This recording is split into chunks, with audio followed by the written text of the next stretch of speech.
Hello साथियों, स्वागत है हमारे हिंदी के यूट्यूब चैनल में। आज एक यूथ की बुक करेंगे जो कि प्रवक्ता सामान्य हिंदी की है, प्रवक्ता पोस्ट की है। तो चलिए हम शुरू करते हैं अपने पहले क्वेश्चन से, जो कि पहला क्वेश्चन है हमारा वर्ण विचार से। पहला क्वेश्चन है वर्ण विचार से।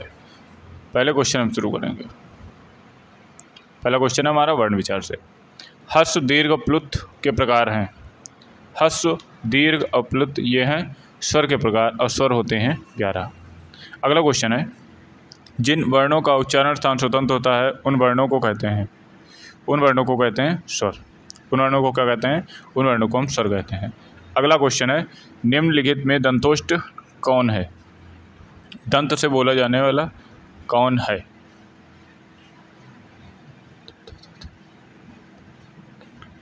दंत से बोले जाने वाला कौन है? दंतोष्ठ। फा और वा जो है वो दंत और ओष्ठ से बोले जाने वाले वर्ण है। अगला है श्वास की मात्रा के आधार पर व्यंजन की श्रेणियां हैं। श्वास की मात्रा के आधार पर व्यंजन की कौन कौन सी श्रेणियां हैं? अल्प प्राण और महाप्राण ये श्वास के आधार पर व्यंजन की श्रेणियां हैं। अगला क्वेश्चन है निम्नलिखित में महाप्राण वर्णों का समूह कौन सा है? महाप्राण वर्णों का समूह कौन सा है? तो महाप्राण, अल्पप्राण, महाप्राण दूसरा और चौथा होता है। तो मीन्स ये खा वाला, खा, झा, ठा, था, ये वाला, ये बी वाला आंसर से हो जाएगा। ये क्या है? महाप्राण। अगला क्वेश्चन निम्नलिखित में से ऊष्म व्यंजन को शा, शा, शाहा, सी वाला आंसर से हो जाएगा। क्वेश्चन नंबर 7 है उच्चारण स्थान के आधार पर चा व्यंजन किस प्रकार का है? उच्चारण स्थान के आधार पर चा व्यंजन किस प्रकार का है? चा व्यंजन किस प्रकार का है? चा व्यंजन होता है तालब, ए वाला आंसर से हो जाएगा। अगला क्वेश्चन है निम्नलिखित ओष्ठ वर्ण कौन सा है? निम्नलिखित में ओष्ठ वर्ण कौन सा है? ओष्ठ वर्ण कौन सा है? पाफा, बाभा, डी वाला आंसर से हो जाएगा। अगला क्वेश्चन निम्नलिखित में से कौन सा व्यंजन महाप्राण है? दूसरा और चौथा महाप्राण होता है, ध्यान रखेंगे। दूसरा कौन है? खा। अगला क्वेश्चन है क्वेश्चन नंबर 10 और 11। निम्नलिखित में से कौन सा वर्ण घोष है? निम्नलिखित में से कौन सा वर्ण घोष है? घोष का होने तो पहला और दूसरा होता है घोष। पहला, तीसरा और पांचवा ये होते हैं घोष, बाकी सब होते हैं सघोष। प्रत्येक वर्ग का तीसरा, चौथा, पांचवा होते हैं घोष। पहला, दूसरा होता है अघोष और तीसरा, चौथा और पांचवा होता है घोष। तो तीसरा, चौथा, पांचवा कौन है? द वाला। अगला क्वेश्चन निम्न में से तालव्य कौन है? चा, छा, जा, झा तालव्य है। और देख लेते हैं यहाँ पे डिस्क्राइब है। कंठ से बोले जाने का वर्ग, तालु से, मूर्धा से, दंत से, ओष्ठ से, सारे डिस्क्राइब है। उच्चारण स्थान के आधार पर धा कौन सा है? ता, था, दा, धा ये दंत से बोले जाने वाला है, ये वाला आंसर सही हो जाएगा। अगला क्वेश्चन है क्वेश्चन नंबर 13। Question number 13। अगला क्वेश्चन निम्न में से हिंदी की डा और ढा व्यंजन ध्वनियाँ किस प्रकार की हैं? डा और ढा ये होती हैं दुगुण व्यंजन, ये हैं उच्छिप्त या दुगुण व्यंजन, सी वाला आंसर सही हो जाएगा। अगला क्वेश्चन निम्न में से अघोष वर्ण नहीं है। अघोष कौन कौन से होते हैं? पहला और दूसरा अघोष होता है, तीसरा, चौथा और पांचवा ये क्या होता है? घोष होता है। तो पहला, दूसरा अघोष है, तो पहला और दूसरा ये तीनों है, दा वाला है तीसरा, डी वाला आंसर सही हो जाएगा। अगला क्वेश्चन है नासिक के व्यंजन कौन सा है? नाक से बोले जाने वाला। माँ जो है नासिक के व्यंजन है, ये पंचवा है। पाँचवा जो नासिक के होते हैं, नासिक के जो होते हैं ये देखिए पाँचवें जितने हैं वो नासिक के कहलाएंगे। अगला क्वेश्चन है निम्नलिखित में से अल्पप्राण वर्णों का समूह नहीं है। अल्पप्राण कौन कौन से होते हैं? पहला, तीसरा, पाँचवा अल्पप्राण है, दूसरा और चौथा क्या है? महाप्राण। तुम देख लेते हैं तो इसमें अल्पप्राण समूह में नहीं है, है ना। तो ये खा, झा, ठा, था और धा ये नहीं है। अगला क्वेश्चन है निम्न में से कौन सा वर्ण संयुक्त नहीं है? निम्न में से कौन सा वर्ण संयुक्त नहीं है? निम्न में से कौन सा वर्ण संयुक्त वर्ण नहीं है? तो कौन सा वर्ण संयुक्त वर्ण नहीं है? ई संयुक्त वर्ण के स्थान में नहीं आता है। इचु, यसा, नाम, तालु इसका उच्चारण स्थान तालु से होता है। इसका उच्चारण स्थान होता है तालु से। हमारा आंसर सही हो जाएगा, सी वाला। अगला क्वेश्चन है बोलते समय मुख के कितने उच्चारण स्थान का प्रयोग किया जाता है? बोलते समय मुख से कितने उच्चारण स्थान का प्रयोग किया जाता है? 5 प्रकार के उच्चारण स्थान है, कंठ, तालु, मूर्धा, दंत और ओष्ठ। बी वाला आंसर सही हो जाएगा। अगला क्वेश्चन, निम्नलिखित में से अंतःस्थ व्यंजन कौन सा है? यार अलावा अंतःस्थ व्यंजन है, यार अलावा अंतःस्थ व्यंजन है। अगला है अनुस्वार चिन्ह कौन सा है? अनुस्वार चिन्ह कौन सा है? जो पहला वाला है वो अनुस्वार, अंक की बिंदी अनुस्वार के अंतर्गत गिनी जाती है। यह है 20वां क्वेश्चन हमारा, ए वाला आंसर सही हो जाएगा। क्वेश्चन नंबर 21, क्वेश्चन नंबर 21 पे आएंगे, हिंदी के वर्ण लिखे जाते हैं देवनागरी लिपि में। सी वाला आंसर सही हो जाएगा, वेरी सिंपल, देवनागरी लिपि में। निम्नलिखित में से संयुक्त व्यंजन है, निम्न में से डी वाला संयुक्त व्यंजन हो जाएगा ज्ञा। अगला क्वेश्चन है, हाँ ये भी एक बार देख लें, छा जो है का और शा से बनता है, ज्ञा है जा और या से बनता है, त्रा है ता और रा से बनता है, स्रा है जो सा और रा से बनता है। हिंदी में स्वर वर्णों की कितनी संख्याएं हैं? 11। स्वर वर्णों की कितनी संख्याएं हैं? 11। अगला क्वेश्चन है, शा कौन सा है? शा तालब से, ये वाला शा जो है वो तालु वाला है, तालब से बोला जाता है। निम्नलिखित में से कौन सा वर्ण स्वर नहीं है? निम्न में से कौन सा वर्ण स्वर नहीं है? या जो है वो है व्यंजन के रूप में आता है। निम्नलिखित में से संयुक्त व्यंजन है, नियुक्त में से संयुक्त व्यंजन है, छा जो है संयुक्त व्यंजन के अंतर्गत आता है। निम्नलिखित में से अंतःस्थ व्यंजन नहीं है, अंतःस्थ या रा ला ता जो है ये अंतःस्थ व्यंजन के अंतर्गत नहीं आता है। अगला क्वेश्चन है, संयुक्त व्यंजन है, संयुक्त व्यंजन है, संयुक्त व्यंजन है, जो ज्ञा है वो संयुक्त व्यंजन है, डी वाला आंसर सही हो जाएगा। अगला क्वेश्चन है, हिंदी में स्पर्श व्यंजनों का वर्ग है 5। 5 प्रकार के स्पर्श व्यंजन होते हैं, ये का वर्ग, चा वर्ग, टा वर्ग, ता वर्ग और कौन सा पा वर्ग। हमारा आंसर सही हो जाएगा बी वाला, 5वां। क्वेश्चन नंबर 30, क्वेश्चन नंबर 30 है, आ वर्ण का उच्चारण स्थान है, आ वर्ण का उच्चारण स्थान है, बताइए। आ वर्ण का उच्चारण स्थान कंठ होता है, डी ए वाला आंसर सही हो जाएगा। निम्न में से कौन सा कथन, निम्न में से कौन सा कथन सही है? वर्ण और अक्षर में कोई भेद नहीं है, वर्ण जब वाक्य के प्रयुक्त होता है तो पद कहलाता है, शब्द को शब्द रूप भी कह सकते हैं। व्याकरणिक नियमों में बंधे वाक्य के प्रयुक्त शब्द स्वतंत्रता समाप्त नहीं होती। कौन सा आंसर सही हो जाएगा? बी वाला सही हो जाएगा आंसर हमारा। शब्द जब वाक्य में प्रयुक्त होता है तो पद कहलाता है, बी वाला आंसर सही हो जाएगा, बी वाला आंसर सही हो जाएगा। अगला क्वेश्चन है, भाषा की सबसे छोटी इकाई क्या है? भाषा की सबसे छोटी इकाई क्या होगा? जो भाषा की सबसे छोटी इकाई है वो वर्ण है। देख लीजिए कितनी बार पूछा गया क्वेश्चन है, भाषा की सबसे छोटी इकाई क्या है? सबसे छोटी इकाई है वर्ण। 33 क्वेश्चन नंबर, भाषा की सार्थक लघुत्तम इकाई किसे माना जाता है? भाषा की सार्थक लघुत्तम इकाई किसे माना जाता है? सार्थक जो लघुत्तम इकाई है वो शब्द है। सार्थक लघुत्तम इकाई किसे माना जाता है? सार्थक लघुत्तम इकाई शब्द है। 34, भाषा की मूल इकाई क्या है? भाषा की मूल इकाई ध्वनि है। जब आवाज़ ही नहीं होगी तो मूल इकाई कहाँ से आएगी? भाषा की मूल इकाई ध्वनि है, भाषा की सबसे छोटी इकाई ध्वनि है, भाषा की सबसे छोटी इकाई ध्वनि है, भाषा की सार्थक इकाई वाक्य है, सबसे छोटी इकाई वाक्य की उपवाक्य, इस तरीके से चलता हुआ। ठीक है, अगला क्वेश्चन है, वर्णों के कितने भेद है? वर्णों के 2 भेद होते हैं, स्वर और व्यंजन। क्वेश्चन नंबर 36, क्वेश्चन नंबर क्या हो जाएगा? 36, हिंदी भाषा के कुल वर्ण लिपियाँ हैं, हिंदी भाषा के कुल वर्ण लिपियाँ हैं 52। हिंदी भाषा के कुल वर्ण लिपियाँ हैं 52। अगला क्वेश्चन है, लिप चिन्हों के क्रमबद्ध समूह को क्या कहते हैं? लिप चिन्ह को संबद्ध समूह को क्या कहते हैं? वर्णमाला। अगला क्वेश्चन है, कौन स्वर नहीं है? कौन सा स्वर नहीं है? जो बा है वो व्यंजन है, स्वर नहीं है। अगला क्वेश्चन है, इसमें री क्या है? री क्या है? ये री है स्वर, री क्या है? री है स्वर। अगला क्वेश्चन है, इनमें से किस शब्द में री का सामान्य उपयोग हुआ है? ए वाला आंसर सही हो जाएगा, जो वृष्टि है वो री का प्रयोग सामान्य उपयोग हुआ है। अगला क्वेश्चन है, क्वेश्चन नंबर 41, क्वेश्चन नंबर 41 है, जिन वर्णों जिनका उच्चारण स्वतंत्र रूप से होता है, जो व्यंजन के उच्चारण में सहायक होते हैं, उन्हें क्या कहते हैं? उन्हें हम कहते हैं स्वर। उन्हें हम क्या कहते हैं? उन्हें हम कहते हैं स्वर। अगला क्वेश्चन है, स्वरों की संख्या कितनी है? स्वरों की संख्या 11 होती है, स्वरों की संख्या होती है 11। स्वरों का उच्चारण व्यंजनों की सहायता से, बिना किसी सहायता से लिया जाता है, डी वाला आंसर सही हो जाएगा। अगला क्वेश्चन है, स्वर किसका भेद है? स्वर किसका भेद है? वर्ण का। स्वर किसका भेद है? वर्ण का। अगला क्वेश्चन है, मात्रा के आधार पर स्वर कितने प्रकार के हैं?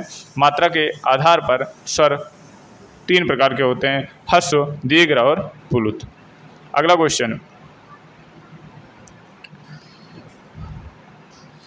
ह्रस्व दीर्घ प्लुत किसके प्रकार है? ह्रस्व दीर्घ स्वर है जो स्वर के प्रकार है। ह्रस्व दीर्घ और प्लुत ये हैं स्वर के प्रकार। अगले है, किस समूह में सभी स्वर दीर्घ हैं?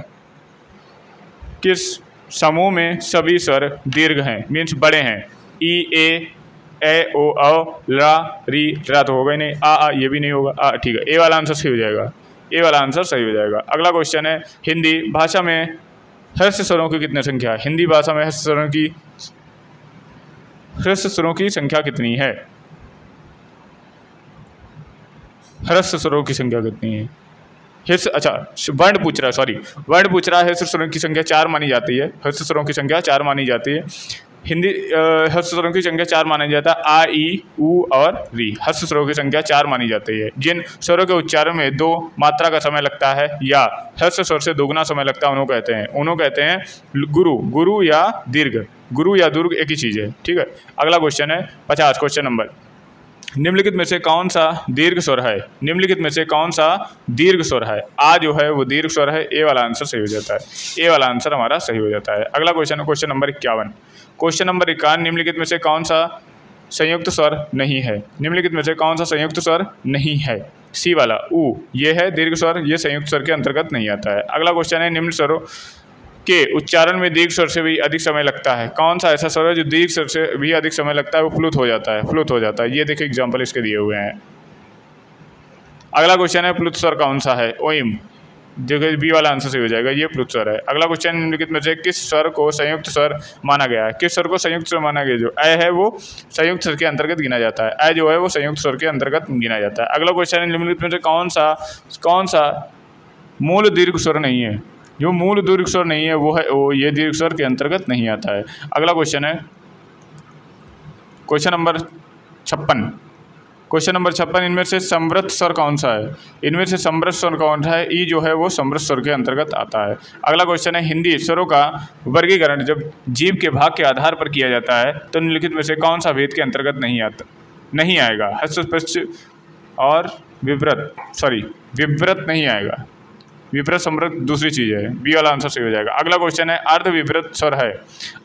ए जो है वो अर्ध विपरीत स्वर है। अर्ध विपरीत आ, ए, आ और औ, ये अर्ध विपरीत के अंतर्गत गिने जाते हैं। निम्नलिखित में से कौन से मूर्धन्य व्यंजन है? निम्नलिखित में से कौन से मूर्धन्य व्यंजन है?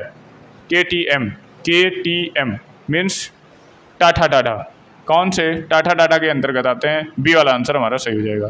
बी वाला आंसर हमारा सही हो जाएगा। अगला क्वेश्चन है क्वेश्चन नंबर 60। क्वेश्चन नंबर 60, निम्न में से का वर्ग के उच्चारण स्थान कौन सा है? का कंठ है, का कंठ है, चा का तालु है, मुर्दा है टाका, दंत है ताका, ओ का अंतःस्तन और वो दूसरे वर्ड बोले जाते हैं। यारा लावा किस वर्ग के व्यंजन है? यारा लावा किस वर्ग के व्यंजन है? अंतःस्थ। यारा लावा अंतःस्थ व्यंजन है। किस समूह के वर्णों के उच्चारण स्थान मूर्धा है? किस समूह के वर्णों का उच्चारण स्थान मूर्धा है? किस समूह का उच्चारण स्थान मूर्धा है? कौन सा होगा? मूर्धा। टारी शा, यस, बी वाला आंसर सही हो जाएगा। टारी और शा। विसर्ग का कौन सा स्थान है? विसर्ग का कौन सा स्थान है? वीर का कंठ स्थान, यस, ए वाला आंसर सही हो जाएगा, कंठ। अगला क्वेश्चन, निम्नलिखित में से कौन सा वर्ण तालव्य नहीं है? चा, छा, जा, झा।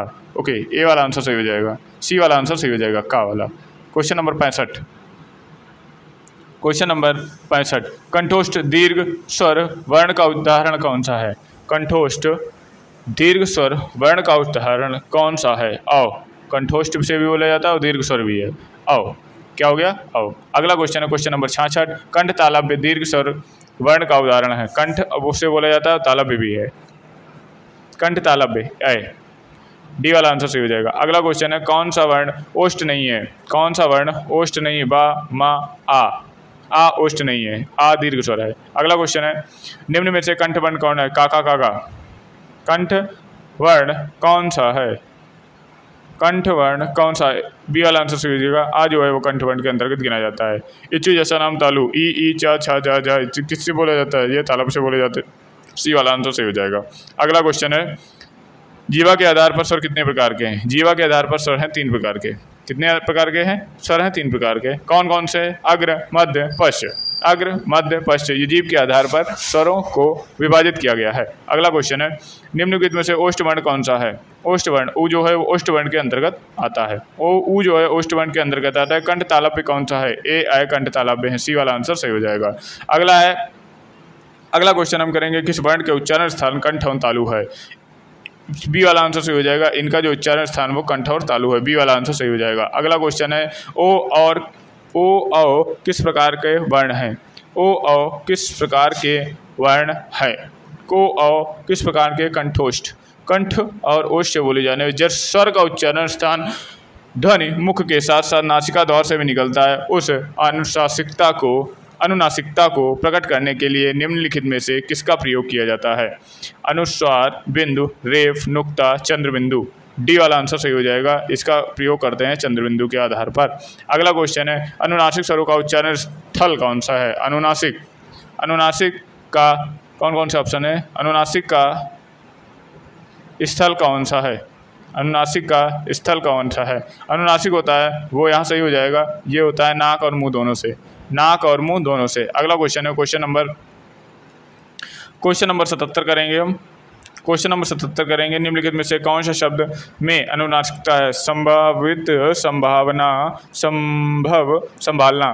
डी वाला आंसर हो जाएगा संभालना, अनुनासिकता है संभालना। अगला क्वेश्चन है, जिन स्वरों का उच्चारण स्थान हवा नाक से भी निकलती है उन्हें हम क्या कहते हैं? उन्हें कहते हैं अनुनासिक, उन्हें हम कहते हैं अनुनासिक। बी वाला आंसर सही हो जाएगा, बी वाला आंसर सही हो जाएगा। अगला क्वेश्चन है, जिसकी ध्वनि केवल मुख से निकलती वे हैं, जिसकी ध्वनि केवल मुख से निकलती वे हैं। डी वाला आंसर सही हो जाएगा निरनुनासिक। अगला क्वेश्चन है, ओष्ठ की आवृत्ति के आधार पर निम्नलिखित में से कौन से आवृत्तमुखी स्वर है? ए वाला आंसर सही हो जाएगा ई। कौन सा आवृत्तमुखी स्वर है? ई वाला आंसर सही हो जाएगा, ई वाला आंसर सही हो जाएगा। अगला क्वेश्चन है, भाषा विज्ञान की दृष्टि से ऊ किस प्रकार का है? भाषा विज्ञान की दृष्टि से ऊ किस प्रकार का है? भाषा विज्ञान की दृष्टि से ऊ किस प्रकार का है? भाषा विज्ञान की दृष्टि से पश्च समृद्ध स्वर के अंतर्गत आता है। ऊ डी वाला आंसर हमारा सही हो जाएगा। अगला क्वेश्चन है क्वेश्चन नंबर 82, निम्न में से कौन सा शब्द स्वर का वर्गीकरण नहीं है? स्वर का वर्गीकरण ह्रस्व, प्रीत और संयुक्त भी है। डी वाला आंसर सही जगह द्वितीय स्वर नहीं होता है। अगला क्वेश्चन है, हिंदी वर्णमाला में री की ध्वनि है। ऋतु रसाराम अच्छा ध्वनि पूछा है, ये स्वर के अंतर्गत गिना जाता है। ए वाला आंसर सही हो जाएगा। अगला क्वेश्चन है, ओष्ठ अल्पप्राण घोष वर्ण का उदाहरण कौन सा है? ओष्ठ अल्पप्राण घोष वर्ण का उदाहरण कौन सा है? बी वाला आंसर सही हो जाएगा बा। ये इसके सारे अंतर्गत इसके आते हैं। अगला क्वेश्चन है, तालव्य ध्वनियाँ कौन सी हैं? चा छा जा जा, ये तालव्य ध्वनियों के अंतर्गत आता है। ए वाला आंसर सही हो जाएगा।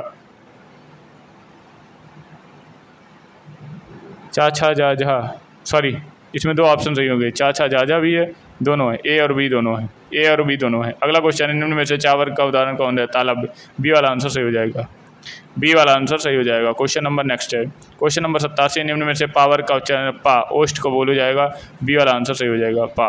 अगला क्वेश्चन है, त्रिवेणी शब्द में त्रा वर्षों के योग से बना है। ता और रा, ता और रा। डी वाला आंसर सही हो जाएगा, ता और रा के योग से, सॉरी ये हलंत वाला नहीं होगा, ता और रा के योग से बना है। सी वाला आंसर सही हो जाएगा। अगला क्वेश्चन, निम्नलिखित में से उच्चारण की दृष्टि से असंगत युग्म है। उच्चारण की दृष्टि से कौन सा असंगत युग्म है? तो यह है या मूर्धन्य नहीं होता है, इचु यशा नाम तालु होता है, इचु यशा नाम तालु होता है, या तालब्य से बोला जाता है। सी वाला आंसर सही हो जाएगा, ये गलत है। सी वाला आंसर सही हो जाएगा, ये गलत है। अगला क्वेश्चन है, सर्वज्ञ शब्द में संयुक्त व्यंजन ज्ञा किसके जा और यहाँ से? ए वाला आंसर सही हो जाएगा। अगला क्वेश्चन है, वर्ण और उच्चारण स्थान की दृष्टि से निम्नलिखित में से असंगत युग्म है। हाकन से बोला जाता है, सा तालु से, ठा मुर्दा से, टाठा सही है। सा ओष्ठ से नहीं, सा दंत से बोला जाता है। डी वाला आंसर ही गलत हो गया। अगला क्वेश्चन है, अगला क्वेश्चन हो जाएगा क्वेश्चन नंबर 92, सूची 1 में 4 वर्ग, सूची 2 में उनसे उच्चारण स्थान से मिलाइए। सूची 1 का मिलान सूची 2 से कीजिए तथा नीचे दिए गए कूट को सही संगत से मिलाइए। ठीक है, अब देखते हैं। सा जो है वो दांत से बोला जाता है, शाह जो है वो तालु से बोला जाता है, ना जनासिका से बोला जाता है, शाह मुर्दा से बोला जाता है। अब पहले का तीसरा, सी वाला आंसर सही हो जाएगा। सी वाला यहाँ पे आंसर सही हो जाएगा, सी वाला बिल्कुल राइट हो जाएगा, सी वाला बिल्कुल राइट हो जाएगा। अगला क्वेश्चन देखते हैं। अगला क्वेश्चन है, किस व्यंजन के उच्चारण में जीवा तालु से नहीं टकराती? किस व्यंजन के उच्चारण से जीवा तालु से नहीं टकराती? डी वाला आंसर सही हो जाती है, घा, क्योंकि ये कंठ से बोला जाता है। अगला क्वेश्चन है, निम्नलिखित में से विकल्प अनुनासिक, निम्नलिखित में से विकल्प अनुनासिक का प्रयोग है। अनुनासिक का प्रयोग है संकर हिंदी, अतः, प्रातः, अह, आह, चंद्र सांस, चांद सांस। डी वाला आंसर सही हो जाएगा चांद, डी वाला आंसर हो जाएगा सही चांद, डी वाला आंसर सही हो जाएगा चांद। अगला क्वेश्चन है, ओष्ठ वर्ण कौन सा है? ओष्ठ वर्ण कौन सा है? पा फा बाबा। सी वाला आंसर सही हो जाएगा, पा फा बाबा। क्वेश्चन नंबर 96, क्वेश्चन नंबर 96, संयुक्ताक्षर व्यंजन निम्न में से कौन से हैं? संयुक्ताक्षर व्यंजन निम्न में से कौन से हैं? ए वाला आंसर सही हो जाएगा छ, त्रा, ज्ञा और स्रा। छत्र, ज्ञा और स्या। अगला क्वेश्चन है, निम्न में से कौन सा समूह नहीं है? निम्न में से कौन सा समूह नहीं है? निम्न में से कौन सा समूह नहीं है? सी वाला आंसर सही हो जाएगा, मूर्धन्य। कौन सा समूह नहीं है? निर्धन्य। कंठ से उत्पन्न होने वाले वर्ण हैं। कंठ से उत्पन्न होने वाले वर्ण हैं घा और घा। कंठ से उत्पन्न कौन से वर्ण होंगे? गा होगा। इनमें से अमानक वर्णों कौन सा है? अमानक वर्ण कौन है? ये जो भा है भक्त वाला, ये अमानक वर्ण के अंतर्गत आता है। अगला क्वेश्चन है, क्वेश्चन नंबर 100। आज 100 क्वेश्चन किया गया। निम्न उच्चारण स्थान दंत है। निम्न का उच्चारण स्थान दंत है। दंत है पाफा, बाभा, माँ और ताथा, दाधा, ना। ता वाला का उच्चारण स्थान दंत होता है। सी वाला आंसर सही हो जाएगा। Thank you.